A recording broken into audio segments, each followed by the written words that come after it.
तो जैसा कि हमने सोल लैंड 2 नॉवेल के पिछले एपिसोड में देखा था कि हुआ यूहाओ उन दो 20 लॉट सोल इंजीनियर लीजन से फाइट करने में लिए अपने स्पेक्ट्रल डेमीप्लेन में अनडेड आर्मी को भेज दिया था।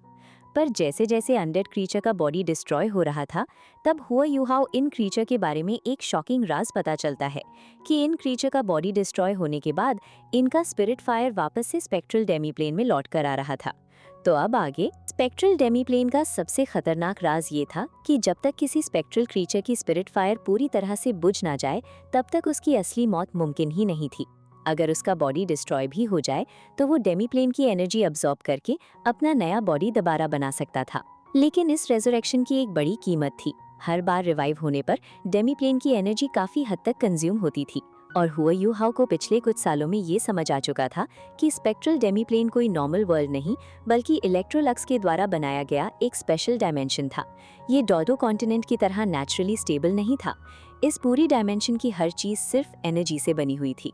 सबसे हैरानी की बात ये थी कि इलेक्ट्रोलक्स ने इस डायमेंशन को बनाते वक्त एक ऐसा मिस्टीरियस मेथड यूज किया था जिसने इसके अंदर स्टेबल एनर्जी भर दी थी। इसी वजह से स्पेक्ट्रल आर्मी हजारों साल तक एग्जिस्ट कर पा रही थी। लेकिन अगर ये एनर्जी सिर्फ खर्च होती रहे और कभी रिकवर ना हो तो एक दिन पूरा स्पेक्ट्रल डेमीप्लेन कोलैप्स हो सकता था। पर इलेक्ट्रोलैक्स इतना सिंपल इंसान नहीं था। उसने पहले ही इस प्रॉब्लम का सलूशन बना दिया था। उसने डेमीप्लेन के अंदर एक मैजिकल सर्कुलेशन सिस्टम क्रिएट किया था जो बिल्कुल प्लांट्स के फोटोसिंथेसिस की तरह काम करता था। जब भी कोई नॉर्मल लिविंग क्रीचर डेमीप्लेन के अंदर एंटर करता, उसकी बॉडी से निकलने वाला ऑरा ऑटोमेटिकली ट्रांसफॉर्म होकर डेमीप्लेन की एनर्जी में कन्वर्ट होने लगता और ये प्रोसेस तब तक चलता रहता जब तक पूरा डायमेंशन दोबारा एनर्जी से भर ना जाए। और हुआ यूहाओ के पास तो लाइट ऑरा था। सूरज की रोशनी और उसके दिल की प्योर लाइट एनर्जी डेमीप्लेन के लिए सबसे बड़ा फ्यूल बन चुकी थी। इतना ही नहीं, इससे पहले हुआ यूहाओ 3 सोल इंजीनियर लीजन को भी डेमीप्लेन के अंदर ला चुका था। 3000 लोगों की लाइफ ऑरा ने पूरे स्पेक्ट्रल डेमीप्लेन को एनर्जी से कम्प्लीटली भर दिया था। इसके बावजूद हुआ यूहाओ बिना वजह स्पेक्ट्रल आर्मी को यूज नहीं करना चाहता था, क्योंकि ये सिर्फ उसकी आर्मी ही नहीं बल्कि पूरे डेमीप्लेन की फाउंडेशन भी थी। अगर ये ज्यादा डिस्ट्रॉय होते रहे तो फ्यूचर में बड़ी प्रॉब्लम खड़ी हो सकती थी। इसीलिए उसने स्पेक्ट्रल आर्मी को टेम्पररी रिट्रीट का ऑर्डर दे दिया। उनका असली मिशन एनिमी को हराना नहीं बल्कि इंपीरियल ड्रैगन और इविल आई टायरन सोल इंजीनियर लीजन की एनर्जी और स्टैमिना को धीरे धीरे खत्म करना था। और तभी चारों तरफ से एक साथ धीमी चैंटिंग की आवाज गूंजने लगी। सारे लिचेस एक साथ सीधे खड़े हो गए। उन्होंने अपने बोन स्टाफ हवा में उठाए और हुआ यूहाओ के साथ एक ही स्पेल चैंट करना शुरू कर दिया। अगले ही पल एक टेरिफाइंग स्पेक्ट्रल ऑरा आसमान तक फैल गया। घने ग्रे फॉग ने पूरे जंगल को अपनी लपेट में ले लिया। जंगल के सारे बीस्ट डर के मारे अपनी जान बचाकर भागने लगे। किसी की भी हिम्मत नहीं हुई कि वो उस डेडली फॉग को छू भी सके। दूसरी तरफ इंपीरियल ड्रैगन और इविल आई टायरन सोल इंजीनियर लीजन के सोल्जर्स के चेहरे पे पहली बार असली टेंशन साफ दिखने लगी। उन्हें बिल्कुल अंदाजा नहीं था कि अगला अटैक कब होगा, कितना पावरफुल होगा और किस डायरेक्शन से आएगा। इसी डर में दोनों लीजन ने अपने सोल बैरियर की पावर और भी बढ़ा दी। लेकिन उन्हें ये एहसास भी नहीं हुआ कि बिना लड़े ही उनकी फिजिकल और मेंटल एनर्जी हर गुजरते सेकंड के साथ खत्म होती जा रही थी। स्पेक्ट्रल क्रीचर्स वैसे ही इतने ज्यादा खौफनाक और अगली होते हैं कि उन्हें देखते ही किसी भी नॉर्मल इंसान का दिमाग हिल जाता है। और हुआ यूहाओ इसी वीकनेस का फायदा उठा रहा था। उसका प्लान सिंपल था, दुश्मन की सोल पावर नहीं बल्कि उनका माइंड तोड़ना। और एग्जैक्टली वही हुआ। हुआ यूहाओ ने भी नहीं सोचा था कि सिर्फ स्पेक्ट्रल आर्मी ही 2 सोल इंजीनियर लीजन को इतना मेंटली एग्जॉस्ट कर देगी। उनकी मेंटल एनर्जी इतनी बुरी तरह ड्रेन हो चुकी थी कि सोल पावर रिकवर होने से भी ज्यादा टाइम उनका दिमाग स्टेबल होने में लग रहा था। हुआ यूहाओ और टैंग वूतोंग पहले ही लगातार 2 सोल इंजीनियर लीजन पर अटैक कर चुके थे। काफी सोल इंजीनियर्स अपनी जान गंवा चुके थे और जो बचे थे उनके दिल में सिर्फ डर ही डर था। इतनी बड़ी स्पेक्ट्रल आर्मी को देखकर कोई भी शांत नहीं रह सकता था। दूसरी तरफ श्या स्वेंचन और सू त्यानियन को लग रहा था कि हिडन एनिमी का असली टारगेट उनकी लीजन को खत्म करना नहीं बल्कि उन्हें आसमान में वापस उड़ने पर मजबूर करना है। और अगर ऐसा था तो स्काई में जरूर कोई डेंजरस ट्रैप उनका इंतजार कर रहा होगा। इसीलिए दोनों कमांडर्स चुपचाप एनिमी के सामने आने का वेट करते रहे। लेकिन एक बहुत बड़ी गलती हो चुकी थी। दोनों ने अपने ही सोल इंजीनियर्स के साइकोलॉजिकल प्रेशर को बिल्कुल इग्नोर कर दिया। तभी पूरे 1 मिनट तक मंत्र गूंजने के बाद एक ग्रे कलर की हवा सीधा उनके डिफेंसिव बैरियर की तरफ बढ़ने लगी। बिना किसी ऑर्डर का वेट किए सभी सोल इंजीनियर्स ने अपने पावरफुल सोल टूल्स एक साथ फायर कर दिए। हर तरफ अटैक्स की बारिश होने लगी, लेकिन अगले ही पल सबकी आंखें शॉक से फट गईं। उनके किसी भी अटैक का उस ग्रे एयर फ्लो पर जरा सा भी असर नहीं हुआ। सबके दिमाग में बस एक ही सवाल था, ये कैसे पॉसिबल है। लेकिन उसके बाद और भी खौफनाक सीन शुरू हुआ। वो ग्रे एयर फ्लो बैरियर तक पहुंचने से पहले ही जमीन पर उतर गया। पहले से पड़ी हुई हड्डियां और लाशें उसकी एनर्जी से दोबारा हिलने लगीं।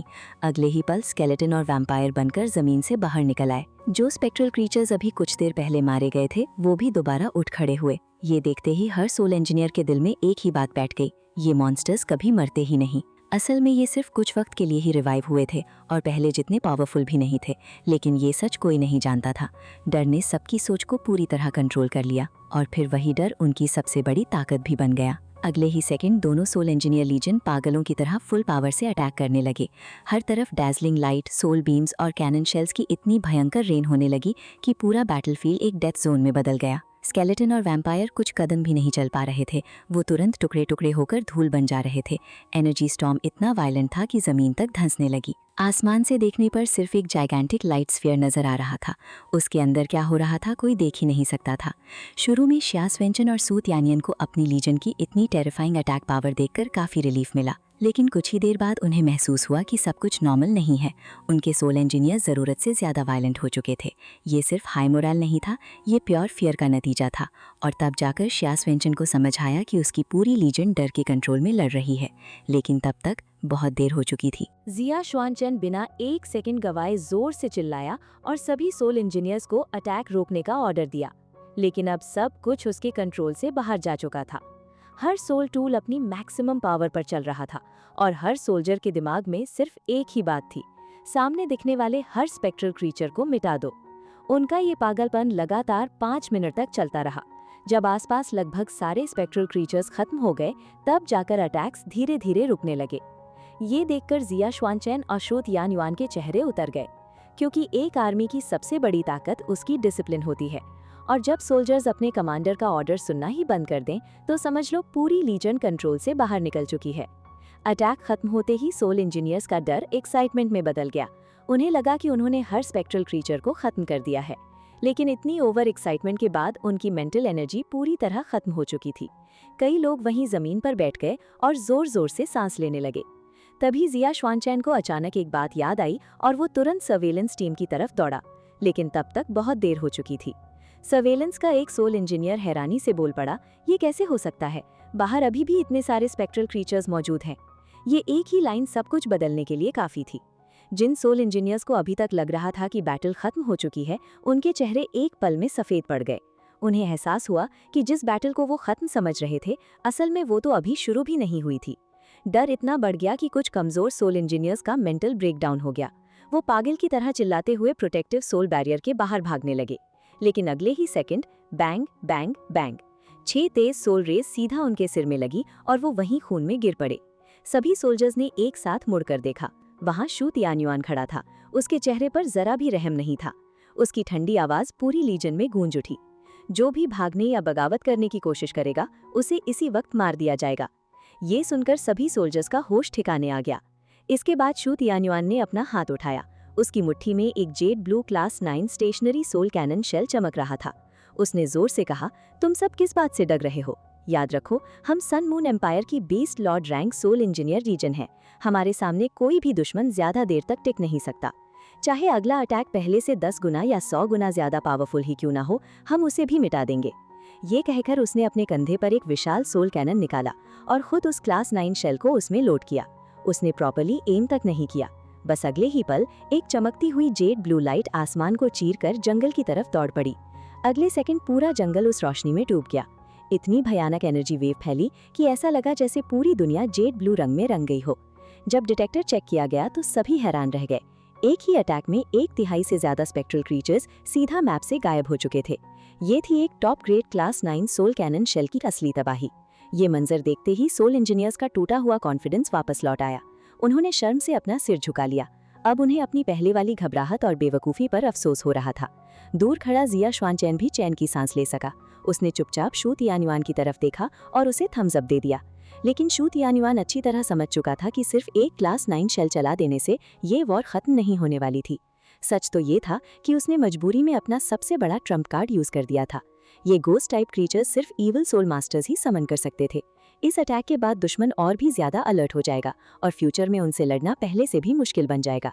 लेकिन उसके पास कोई और ऑप्शन भी नहीं था। उसकी सोल इंजीनियर लीजन का मोराल टूट चुका था और सोल्जर्स बगावत के किनारे पहुंच गए थे। इसी वजह से उसने सब कुछ दांव पर लगाकर क्लास 9 शेल फायर कर दिया। दूसरी तरफ वो याहू भी इस मूव को देखकर हैरान रह गया। उसने कभी एक्सपेक्ट नहीं किया था कि एनिमी इतनी जल्दी अपना class 9 stationary soul cannon shell use कर देगी। खुशकिस्मती से उसका स्पिरिचुअल डिटेक्शन पूरा बैटलफील्ड कवर कर रहा था। जैसे ही उसने जू तियानविन को शेल एक्टिवेट करते देखा, उसने बिना एक सेकंड गवाए स्पेक्ट्रल आर्मी को 2 डायरेक्शंस में डिवाइड करके शेल के अटैक पाथ से बाहर रिट्रीट करने का ऑर्डर दे दिया। फिर भी क्लास 9 शेल की डिस्ट्रक्टिव पावर इतनी टेरिफाइंग थी कि स्पेक्ट्रल आर्मी को भारी नुकसान उठाना पड़ा। सिर्फ हुओ युहाओ और टैंग वुटुंग ही वक्त रहते सेफ डिस्टेंस तक पहुंच सके। इस एक्सप्लोजन के बाद हुओ युहाओ की पहले वाली एडवांटेज काफी हद तक खत्म हो गई। उसके पास भी एक क्लास 9 शेल था, लेकिन वो उसे किसी भी हालत में वेस्ट नहीं करना चाहता था।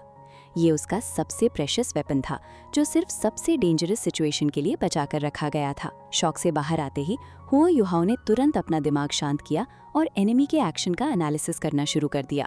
उसने तुरंत समझ लिया कि अगर एनिमी ने इतनी जल्दी अपना अल्टीमेट वेपन यूज कर दिया है तो इसका सिर्फ एक ही मतलब है, प्रेशर के नीचे उनका कंट्रोल टूट रहा है। इस बात का सबसे बड़ा प्रूफ वही 6 सोल इंजीनियर लीजेंस थीं जो कुछ देर पहले बैटलफील्ड से भागने की कोशिश कर रही थीं। हुओ युहाओ के होंठों पर हल्की सी स्माइल आ गई। अगर एनिमी प्रेशर में टूट रही है तो अब उस प्रेशर को और बढ़ाना ही सबसे सही स्ट्रैटेजी होगी।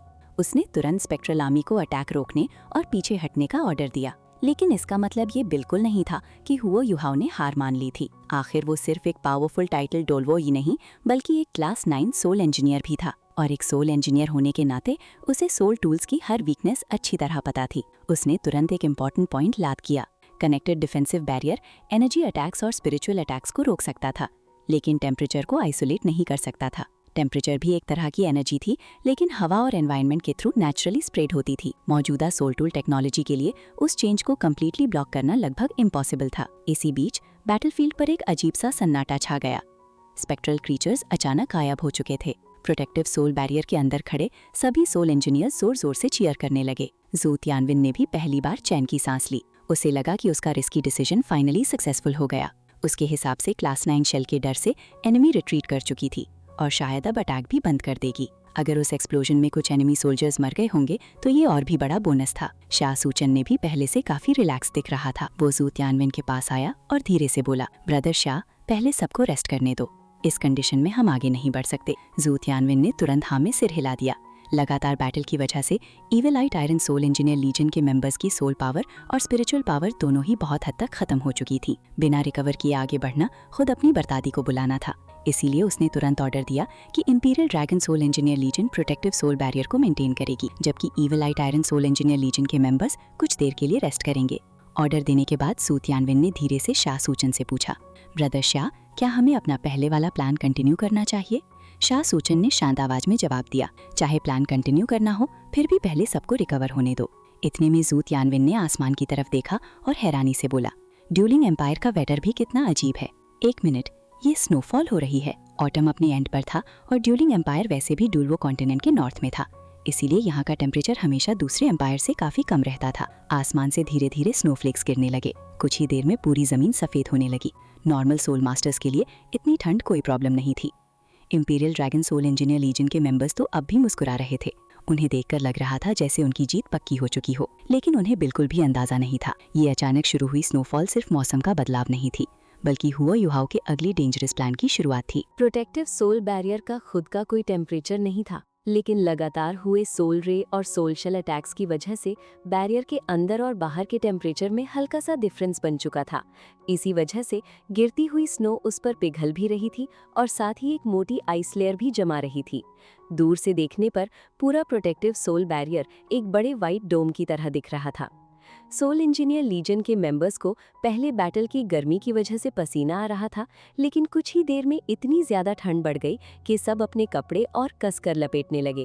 धीरे धीरे स्नोस्टॉर्म और भी डेंजरस होता गया और बैरियर के ऊपर जमी आइस लेयर हर मिनट और मोटी होती चली गई। अंदर फायर जलाई गई, सब लोग बारी बारी से रेस्ट और फूड लेने लगे ताकि अगले बैटल के लिए तैयार रह सके। इसी बीच ज्यू तियान और शासवान चैन भी गर्म सूप पीते हुए सिचुएशन डिस्कस करने लगे। ज्यू तियान ने गहरी सांस लेकर कहा कि फ्रंटलाइन मिशन एक्सपेक्टेड से कहीं ज्यादा सक्सेसफुल रहा, लेकिन पीछे होली गोस्ट चर्च ने उनके लिए बहुत बड़ी प्रॉब्लम खड़ी कर दी। ये नाम सुनते ही शासवान चैन की आंखों में किलिंग इंटेंट चमक उठा। उसने ठंडी आवाज में कहा कि वापस लौटते ही होली गोस्ट चर्च को जड़ से खत्म करना होगा।